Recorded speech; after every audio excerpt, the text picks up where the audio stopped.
برا بن مالک نے یہ آفر دی کہ مجھے کسی طرح مسلمان دیوار کی اس طرف پھینک دے تو میں جا کر مسلمانوں کے لیے دروازہ کھول دوں گا، لیکن خالد بن ولید اور باقی سارے مسلمانوں نے یہ کرنے سے بالکل انکار کر دیا کیونکہ یہ بالکل خودکشی تھی۔ لیکن برا بن مالک کے بہت زیادہ اصرار کرنے پر مسلمانوں نے کسی طرح انہیں دیوار کی دوسری سائڈ پر پہنچا دیا اور انہوں نے بہت بہادری سے آخر دروازہ کھول دیا، جس کے بعد مسلمان اندر داخل ہوئے اور بہت تیزی سے مسلمہ کی فوج کو کرش کرنے لگے۔ یہ سب دیکھ کر مسلمہ بھی جنگ سے بھاگنے لگا، لیکن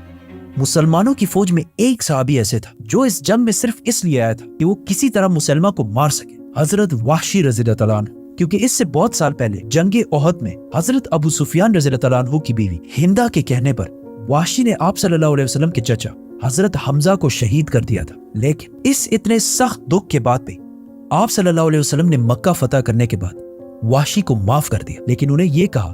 کہ کبھی میرے سامنے مت آنا۔ تو اب وحشی اپنے اوپر سے اس داغ کو ختم کرنے کے لیے اسلام کے سب سے بڑے دشمن مسلمہ کو ختم کرنا چاہتا تھا۔ تو جب مسلمانوں کی باقی فوج جنگ میں بزی تھی، وحشی سب کو چھوڑ کر صرف اور صرف مسلمہ کے پیچھے جا رہا تھا۔ تو جب انہوں نے دیکھا کہ مسلمہ جنگ چھوڑ کر بھاگ رہا ہے تو انہوں نے اپنا وہی مشہور نیزہ اٹھایا اور دور سے اسے مسلمہ پر پھینک دیا، اور اس طرح مسلمہ مر گئے، اور اس طرح نجد کا یہ سارا علاقہ دوبارہ فتح ہو گیا۔ مسلمانوں کی باقی فوجوں نے بھی ساری بغاوتوں کو کرش کر دیا۔ مدینہ میں خلیفہ